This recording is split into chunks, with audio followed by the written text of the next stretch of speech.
Fenomena pelamar membludak. Benarkah cermin sulitnya kerja? Ribuan orang melamar satu posisi pekerjaan.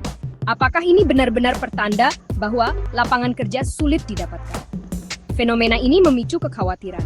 Bayangkan antrean panjang di bursa kerja atau notifikasi email yang henti-hentinya masuk ke HRD perusahaan. Banyaknya pelamar seringkali diartikan sebagai minimnya ketersediaan lapangan pekerjaan.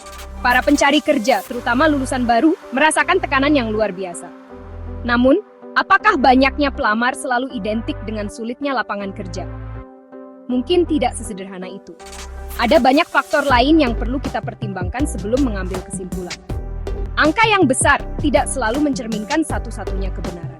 Bisa jadi ada dinamika lain yang bermain di balik fenomena ini. Sebelum kita menyimpulkan bahwa lapangan kerja benar-benar sempit, mari kita coba bedah bersama. Mengapa sebenarnya pelamar begitu banyak? Salah satu faktor adalah kebiasaan melamar kerja secara massal. Di era digital, melamar pekerjaan menjadi jauh lebih mudah. Dengan sekali klik, lamaran bisa dikirim ke berbagai perusahaan sekaligus. Banyak pencari kerja mengirimkan lamaran ke sebanyak mungkin lowongan. Akibatnya, satu lowongan bisa menerima ratusan atau ribuan aplikasi. Kemudian, ada isu klasik, ketidaksesuaian keahlian atau skills mismatch. Dunia pendidikan kita terkadang belum sepenuhnya sinkron dengan kebutuhan industri. Banyak lulusan kurang memiliki keterampilan praktis yang dibutuhkan oleh dunia kerja. Jangan lupakan juga efek FOMO atau fear of missing out. Ketika sebuah perusahaan besar membuka lowongan, banyak orang ikut melamar karena tidak ingin melewatkan kesempatan. Jadi, banyaknya pelamar tidak selalu berarti kekurangan lapangan kerja secara umum.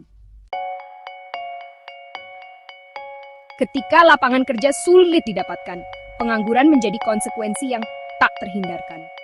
Dampaknya sangat luas, baik bagi individu maupun bagi perekonomian negara. Bagi individu, kehilangan pekerjaan berarti kehilangan sumber penghasilan. Ini berdampak pada kemampuan untuk memenuhi kebutuhan sehari-hari. Stres finansial ini bisa sangat membebani dan menekan. Pengangguran dapat menggerogoti rasa percaya diri dan harga diri seseorang. Merasa tidak produktif bisa menimbulkan perasaan putus asa dan depresi. Dari sisi ekonomi, tingkat pengangguran yang tinggi berarti potensi sumber daya manusia yang tidak termanfaatkan. Produktivitas nasional menurun dan daya beli masyarakat melemah. Dampak sosial dari pengangguran juga tidak bisa dianggap remeh.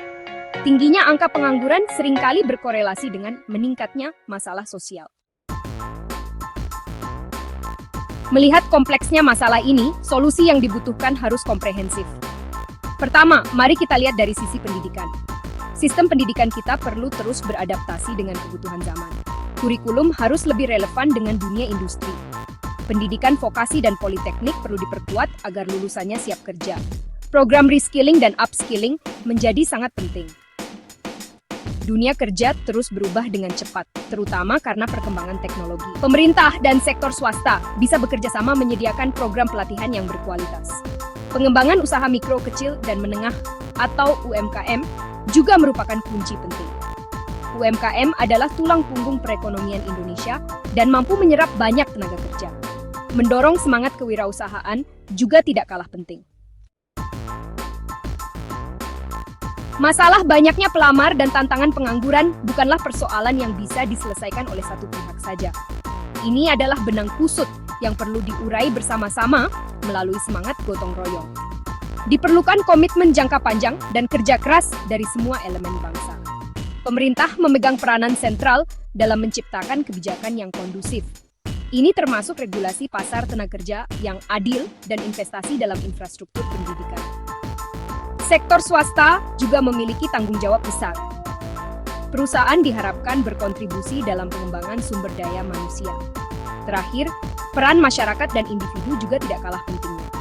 Dengan kolaborasi yang solid, kita bisa lebih optimis dalam menghadapi tantangan ketenagakerjaan. Jika kamu suka dengan video ini, jangan lupa like, comment, share, dan subscribe agar tidak ketinggalan video pembahasan menarik lainnya.